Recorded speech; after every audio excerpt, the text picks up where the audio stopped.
అందరికీ నమస్కారం. నేను మీ కరాకర్పిని. వైఎస్ఆర్సీపీలో నిబ్బా అంటే ఎవరబ్బా అనుకున్నా, ఇప్పుడు దొరికాడు. ఆయన మాట్లాడుతున్నాడు, ఏంటో ఒకసారి విందాం. చెంపదెబ్బ అనుకోండి, మెట్టు దెబ్బ అనుకోండి, పడేది ఏమన్నా తెలుసా? ఈ వైన్ షాప్ల కాడనే. ఇప్పుడు వైన్ షాపులు వచ్చినాయి, ఇంకా మన గల్లాపేట నిండుతుంది, మన జోబులన్నీ నిండుతాయని అందరు వేసినారు ఆ టెండర్లు. నీకు 10 రూపాయలు ఇచ్చినాయి అనుకో, ఇద్దరిని తినమంటే ఎంత తింటాడు? ఒక్కొక్కడు 5 రూపాయలు తింటాడు. కానీ 10 రూపాయలు ఇచ్చి 10 మందిని తినమంటే ఒక్కొక్కరికి 1 రూపాయి వస్తుంది. ఇక్కడ నిబ్బా, వైఎస్ఆర్సీపీ నిబ్బా బైరెడ్డి సిద్ధార్థ రెడ్డి మాట్లాడుతున్నాడు. ఏం మాట్లాడుతున్నాడంటే, ఫస్ట్ దెబ్బ టీడీపీ వాళ్ళని కొట్టేది వైన్ షాపులు తీసుకున్న వాళ్ళు అంటున్నాడు. ఈడ బైరెడ్డి సిద్ధార్థ రెడ్డి చదువుకోలేదు అని స్పష్టంగా తెలుస్తుంది. ఎక్కడైనా వైన్ షాపులు ఇచ్చేటప్పుడు, టెండర్లు వేసేటప్పుడు ఏరియాకి ఎన్ని ఇవ్వాలి, ఒక ట్రాక్ ఉంటది, ఒక సర్వే ఉంటది, దాన్ని బట్టి ఇస్తారు. మనం ఎంత పెట్టుబడి పెట్టామో దాన్ని బట్టి ఆదాయం వస్తుంది. అదే తప్ప నెల్లూరు కానీ, కర్నూలు కానీ, అనంతపురం కానీ, చిత్తూరు కానీ, గుంటూరు కానీ, విజయవాడ కానీ అందరికీ ఒక్కొక్క జిల్లాకు ఒకరికి ఎవరు, ఒక్కొక్క ఊరికి ఒక్కొక్కరికి ఎవరు, దానికి ఒక సర్వే ట్రాక్ ఉంటుంది, దాన్ని బట్టే ఇస్తారు. అంతే తప్ప జిల్లాకి, మండలాకి, తాలూకాకి పూర్తిగా ఒకరికి ఇచ్చి ఒకరినే తినమని, ఒకరిని ఆదాయాన్ని అర్జించమని చెప్పరు. ఏడా బైరెడ్డి సిద్ధార్థ రెడ్డి ఒకటి గుర్తుపెట్టుకో, ఫస్ట్ మెట్టు దెబ్బ తినేది, చెప్పుతో చెంప దెబ్బ తినింది ఎవరు అంటే వైఎస్ఆర్సీపీ హయామే. మీరే దెబ్బతిన్నారు. సంపూర్ణ మద్యపాన నిషేధం చేస్తాం, పూర్తిగా మద్యం లేకుండా చేస్తామని చెప్పి చెయ్యకపోగా నాసిరకమైన జగన్ బ్రాండ్లు అప్లై చేశారు. బూమ్ బూమ్ బీర్లు, 3 క్యాపిటల్స్, స్పెషల్ స్టేటస్. మీరు తాగేటప్పుడు నోటుకు వచ్చిన కోతలన్నీ కూడా బ్రాండ్ పేర్లు పెట్టి వాటిని జనాలకి సప్లై చేసి వాళ్ళ యొక్క లివర్లకు బొక్క పెట్టి వాళ్ళ చేత ఉసురు పొందింది ఎవరంటే తమరే. అదీ కాకుండా డిజిటల్ ప్రాసెస్, ఫోన్పే లేకుండా, గూగుల్ పే లేకుండా గవర్నమెంటే అంటే వైఎస్ఆర్సీపీ హయామే వాటన్నిటిని కూడా దత్తత తీసుకొని క్యాష్ బై క్యాష్ 100 అయినా 200 అయినా 300 అయినా క్యాష్ తీసుకొని లెక్క పక్క లేకుండా ఆ డబ్బులన్నీ కూడా తాడేపల్లి ప్యాలెస్కి తరలింపు, తాఫీగా అక్కడ లెక్కింపు, వైఎస్ఆర్సీపీ ముగింపు. దీని గురించి ప్రత్యేకంగా చెప్పక్కర్లేదు. చంపదెబ్బ చెప్పుతో కొట్టింది ప్రజలు ఆ లెక్కల వల్లే. నాసిరకమైన బ్రాండ్లు జనాల మీద రుద్దడం వల్ల మిమ్మల్ని జీవితంలో దిద్దుకోకుండా చేశారు. మీరు సరిదిద్దుకోలేదు, సర్దుకోలేదు. కాబట్టి వైన్ షాపుల గురించి, టెండర్ల గురించి మాట్లాడే హక్కు, అర్హత బైరెడ్డి సిద్ధార్థ రెడ్డి నిబ్బా నీకు కానీ, మీ వైఎస్ఆర్సీపీ వాళ్ళకి కానీ అవకాశం కూడా లేదని చెప్తున్నా. ఈ రోజు ఒక నియోజకవర్గంలో 10 బెల్ట్ షాపులు, 10 వైన్ షాపులు పెట్టినారు. ఫస్ట్ తెలుగుదేశం వాడిది అనేది తెలుగుదేశం కార్యకర్తలు వేరే. వైఎస్ఆర్సీపీ వాడిని, నీలాంటి వాడిని తన్నింది మీ కార్యకర్తలే కాదు.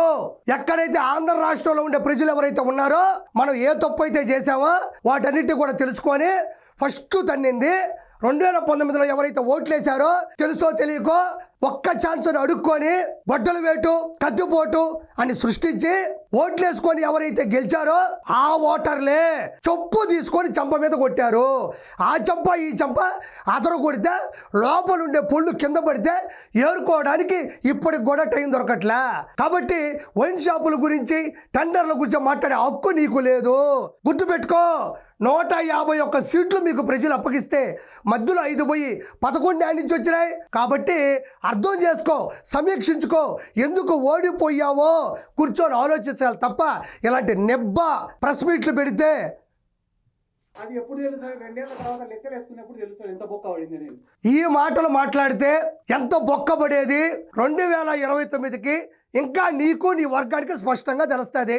ఇలాంటి అర్థం పర్థం లేని మాటలు, విశ్లేషణ చేతగాని మాటలు, లెక్క పక్కా లేని మాటలు మాట్లాడితే ఇలాంటి చేష్టాలే కంటిన్యూ చేసుకుంటూ పోతుంటే, ఇప్పటి వరకు చేసిన పాపాలు, లోపాలు గాన ఇలానే ముందుకు వెళ్తూ ఉంటే 2029లో కానీ ఆడిటింగ్ చేసుకుంటే లెక్కలన్నీ కూడా బొక్క బోర్ల పడతాయి. ఎందుకంటే నేను కూడా మా ఊర్లో ఒక ఏరియా ఉంటుంది, చికారిపేట అని ఒక ఏరియా ఉంటుంది మా ఊర్లో. ఆడ పాపం వాళ్ళు సారాయి కాసుకొని బతుకుతుంటారు. నెబ్బా అని ఎందుకన్నాను, ఆయనకంట దరిదాపుల్లో షికారిపేట అని ఒక ఊరు ఉంటుందంట. ఈయన అప్పుడప్పుడు షికారుకి వెళ్తుంటాడు. అంత టిక్ టాక్ స్టార్ కదా, యూట్యూబ్లో కామెంట్లు పెట్టించుకోవడం, బూతులు తిట్టించడం, ఈయనకి ఫ్యాన్స్ ఉన్నట్టు, ఫాలోయింగ్ ఉన్నట్టు ఒక ఆఫీస్ మెయింటైన్ చేయడం, సజ్జల భార్గవరెడ్డి, రామకృష్ణారెడ్డి వాళ్ళ యొక్క ఆశీస్సులతో ముందుకెళ్ళడం ఇతనికి బాగా వెనతో పెట్టిన విద్య. షికారిపేటకి షికారుకి వెళ్ళాడంట. అక్కడ పాపం సారాయి కాసుకునే వాళ్ళంట. సారాయి అనేది ఇల్లీగల్, దాన్ని పాపం సారాయి కాసుకునే వాళ్ళు అంటున్నాడు. మరి ఎవరన్నా దొంగతనం చేస్తే పాపం దొంగతనం చేసేవాళ్ళు, పాపం దోచుకునేవాళ్ళు, పాపం మర్డర్లు, మానభంగాలు చేసేవాళ్ళు. అంటే ఇల్లీగల్గా ఉండే వాటిని కూడా ముందు పక్కన పాపం అంటున్నాడు. అంటే సారాయి కాసుకునే వాళ్ళని పాపం అని ఉచ్చరిస్తున్నాడు. ఇక్కడి నుంచి చూద్దాం. జగన్ సార్ గవర్నమెంట్ లో ఇట్లా సారాయి గాయడం తప్పని చెప్పి కేసులు పెడితే దాదాపుగా 700 ఓట్లు ఉంటాయి అన్నాడు. 700 ఓట్లు ఉంటే 500 ఓట్లు టీడీపీకి మెజార్టీ. ఇక్కడ చెప్తున్నాడు జగన్మోహన్ రెడ్డి అంట సారాయి గాయొద్దు, సారాయి గాయడం తప్పు అని చెప్పి కేసులు పెట్టించినాడంట. కేసులు పెట్టించలేదు. నాకు అర్థం కాదు. ఇక్కడ నిబ్బా బైరెడ్డి సిద్ధార్థ రెడ్డి మాట్లాడుతుంటే నాకు నవ్వు వస్తుంది. పాపం సారాయి కాసుకునే వాళ్ళు అంటున్నాడు. పాపం సారాయి కాసుకునే వాళ్ళు అంటారా? పాపం చలి కాసుకునే వాళ్ళు, పాపం వేడి నీళ్ళు కాసుకునే వాళ్ళు అంటారు, కానీ పాపం సారాయి కాసుకునే వాళ్ళు అంటున్నాడు. ఇక్కడ ఇంకోటి ఆలోచించాలి అందరూ కూడా, ప్రజలు కూడా. ఇక్కడ సారాయి కాసుకునే వాళ్ళ మీద కేసులు పెట్టాడంట. కేసులు పెట్టలా, ఇవన్నీ అబద్ధం. ఒకవేళ కేసులు పెట్టాడంటే నువ్వేంది బయట అమ్మేది, ఎక్కువ డబ్బులు సంపాదించేది ఏంది, మార్జిన్ నీకు ఎక్కువ మిగులుతుంది. మేము వైన్ షాపుల మీద కూడా సారాయే కదా, రంగురంగుల సారాయి, రంగురంగుల డబ్బులను మేము సంపాదిస్తుంటే నువ్వు బయట అమ్మేది ఏంది అని చెప్పేసి వాళ్ళ మీద దాడులు చేస్తుంటాడు. కానీ ఇతను మాత్రం వాళ్ళ మీద కేసులు పెట్టాడంట. అంతెందుకో పట్టపగలు మిట్ట మధ్యాహ్నం కళాశాలలో, స్కూళ్ళల్లో, గుళ్ళ పక్కన, బళ్ళ పక్కన గంజాయిని 10-15 రూపాయలకి అమ్మింది ఎవడు? జగన్మోహన్ రెడ్డి కదా. డ్రగ్స్ డీలర్ ఎవడు? డ్రగ్స్ డాన్ ఎవరు? డ్రగ్స్ మాఫియా లీడర్ ఎవరు? జగన్మోహన్ రెడ్డి. అక్కడ గంజాయి అతి తక్కువ ధరలో పెంచి పోషించి జనాలని మభ్యపెట్టి చంపేస్తా ఉంటే సారాయిని ఎందుకు ఒప్పుకుంటాడు? ఇదే బైరెడ్డి సిద్ధార్థ రెడ్డి అప్పట్లో SAAP chairman, sports authority of Andhra Pradesh chairman. ఇతను చైర్మన్ గా ఉన్నప్పుడు పైన ఉన్నది ఎవరు? ఆర్కే రోజా, క్రీడా శాఖ మంత్రి. వీళ్ళిద్దరూ కలిసి దోచుకుందాం ఇవన్నీ కూడా పెంపొందించింది వీళ్ళిద్దరే. వీళ్ళిద్దరూ కలిసి బాల్ లాంటి బాళ్ళు, బ్యాట్ లాంటి బ్యాట్లు, స్టెమ్స్ లాంటి స్టెమ్స్లు, వికెట్ లాంటి వికెట్లు ఇవన్నీ కూడా స్కామ్ చేసి 400 కోట్ల రూపాయలను కూడా వీళ్ళు లబ్ధి పొందడం జరిగింది. దీని మీద కూడా ప్రత్యేకమైనటువంటి విచారణ జరుగుతుంది. మనోడిని మామూలుగా చెక్కరు, శిలలపై శిల్పాలు చెక్కినారు. ఈసారికి చెక్కబోయే అందమైన శిల్పం ఎవరు ఉన్నారంటే ఈ బైరెడ్డి సిద్ధార్థ రెడ్డి. ఇతను వచ్చి ఇక్కడ నీతి వాక్యాలు చెప్తున్నాడు. కాబట్టి ప్రజలందరూ కూడా అర్థం చేసుకోవాలి, ఇలాంటి వాళ్ళు సభ్య సమాజానికి కూడా చాలా ప్రమాదకరం.